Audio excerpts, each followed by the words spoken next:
High, আমি রূপম। আজকের এই ভিডিওতে আমরা ইন্ডিয়ান সিনেমার বেশ কিছু আপডেটস দেবো। তো চলো আজকের ভিডিও শুরু করা যাক। পুষ্পা 2 নিয়ে অনেকগুলো আপডেট রয়েছে। তা প্রথম যে আপডেট সেটা হচ্ছে পুষ্পা 2 এখন থেকে 5 ঘন্টা আগে অবধি, মানে এখন তো 8টা বাজে, মোটামুটি ধরুন 3টের মধ্যে তাদের যে অ্যাডভান্স বুকিং কত কোটি টাকার হয়েছে সেটার একটা রিপোর্ট আছে।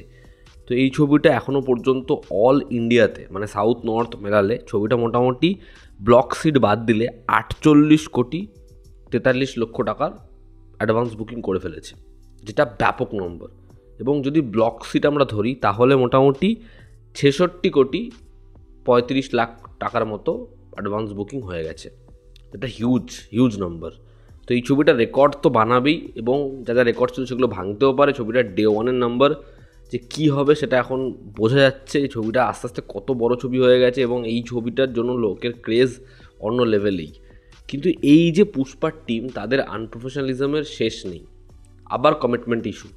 পুষ্পা 2 এই ছবিটা 3D আসার কথা ছিল, এবং আমি রিসেন্ট যতগুলো ভিডিও বানিয়েছিলাম বলছিলাম যে আরও শোজ অ্যাড হবে। পুষ্পা 2 এর আর শোজ অ্যাড হবে না। দেখবেন আজকে কিছুক্ষণ আগে থেকে পুষ্পা 2 এর 2Dর প্রথমে শো একটু কম ছিল, 3Dর শো কয়েকটা জায়গায় দেওয়া ছিল। 2Dর শো দেখবেন হঠাৎ করে বেড়ে গেছে প্রচুর, এবং 3Dর শো আর নেই। পুষ্পা 2 5 তারিখ 3Dতে আসবে না। যদি কেউ 3Dর টিকিট কেটে থাকে তাহলে সে রিফান্ড পেয়ে যাবে। পুষ্পা 2 ছবিটা এই সপ্তাহে 3Dতে রিলিজই হবে না, ঠিক আছে?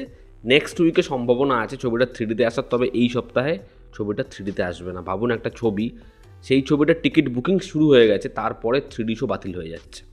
কী অবস্থা! পরের যেটা আপডেট সেটা হচ্ছে পুষ্পা 3 নিয়ে। দেখুন, পুষ্পা 3 এই ছবিটার হিন্ট পুষ্পা 2 এর শেষে থাকতে পারে, পোস্ট ক্রেডিট থাকতে পারে, এমন তো বহু আলোচনা আমরা করেছি। তবে যে আপডেটটা উঠে এসেছে, পুষ্পা 3 এর টাইটেল হতে পারে দ্য র্যাম্পেজ, ঠিক আছে? Pushpa the rise, Pushpa the rule, এবার হচ্ছে পুষ্পা দ্য র্যাম্পেজ। এবং এটাও ভেতরকার আপডেট যে পুষ্পা 3তে বিজয় দেবরকোন্ডাকে দেখা যেতে পারে। যদিও এর কোনো কনফার্মেশন নেই, তবে একটা টুইট ঘিরে এটা নিয়ে বহু কথোপকথন শুরু হয়ে গেছে। দেখার সেটা হয় কি না। আমরা যদি পরবর্তী আপডেটে আসি, তা গতকাল বিক্রান্ত মেসি একটা পোস্ট করে তার সোশ্যাল মিডিয়া হ্যান্ডেলে যে সে একটা ব্রেক নিচ্ছে, এবং তার অডিয়েন্স তাকে শেষবারের জন্য দেখতে পারবে 2025-এ, যেখানে তার ছবি যখন সিনেমা হল মুক্তি পাবে তাকে দেখা যাবে। তো এই পোস্টার পরে সব জায়গায় তাকে নিয়ে কথা শুরু হয়েছে। 37 বছরের এই অ্যাক্টর, যার সেক্টর 36 এবং 12th ফেল এরকম ফেনোমেনাল পারফরমেন্সের পর লোকে তার ফ্যান হয়ে যায়। সে নিজের কেরিয়ারের পিক পয়েন্টে কী করে এটা করতে পারে, তো সে কেন রিটায়ার হবে, ঠিক আছে? এই নিয়ে আলোচনা শুরু হয়ে যায়, যেখানে সে পোস্টেই বলেছিল সে নিজের পরিবারকে সময় দিতে চায়। তারপর এই বিষয়টা নিয়ে এত পরিমাণে আলোচনা হয় যে বিক্রান্ত এই বিষয়টা খোলসা করেন, এবং তিনি জানান যে সে কিন্তু অভিনয় থেকে রিটায়ার হচ্ছে না, সে কিন্তু অ্যাক্টিং থেকে রিটায়ার হচ্ছে না, সে একটা বিরতি নিচ্ছে, সে একটা গ্যাপ নিচ্ছে নিজের পরিবারকে, নিজের কাজকে, নিজের জন্য সময় বের করার জন্য। তো বিক্রান্ত মেসি রিটায়ার হয়ে যাচ্ছে, এটা ভাবার কোনো দরকার নেই। হয়তো কয়েক বছরের গ্যাপ নিয়ে সে আবার রিটার্ন করবে। দেখার তার এই গ্যাপটা কত লম্বা সময়ের জন্য হয়। পরের যেটা আপডেট সেটা হচ্ছে ম্যাডক ফিল্মস আরও একটা ইউনিভার্স বানানোর প্ল্যান করছে, এবং এই সিনেম্যাটিক ইউনিভার্স শুরু হবে কিয়ারা আডবাণী এবং আলিয়া ভাটকে দিয়ে। দেবী বলে একটা ছবি আসতে চলেছে এই সিনেম্যাটিক ইউনিভার্সের পার্ট, যেই ছবিতে মুখ্য চরিত্র দেখা যাবে কিয়ারা আডবাণীকে। এই ছবিটা একটা মাইথোলজিক্যাল হরর ছবি, এবং এখান থেকেই এই ইউনিভার্স স্টার্ট। তারপরেই আসবে আরও একটা ছবি যেটার নাম হচ্ছে চামুন্ডা, যেটার ফেস হচ্ছে আলিয়া ভাট, এবং এটা একটা বিগ বাজেট ছবি, এবং এই ছবিটা একটা সুপার ন্যাচারাল থ্রিলার সিনেমা।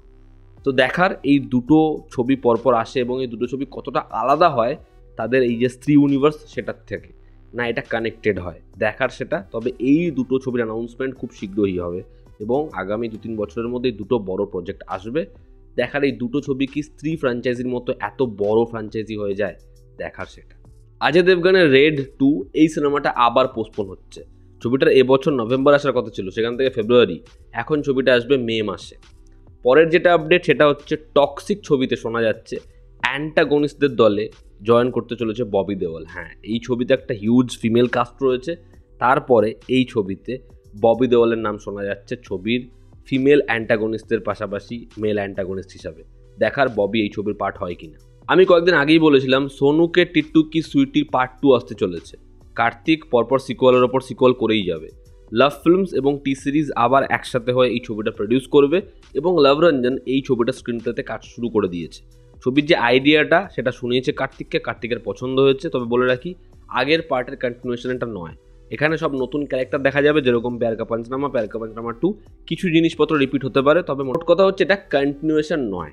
দেখার এই ছবিটা বক্স অফিসে কী করতে পারে, এই ছবি থেকে নুসরতকে দেখা যায় দেখার।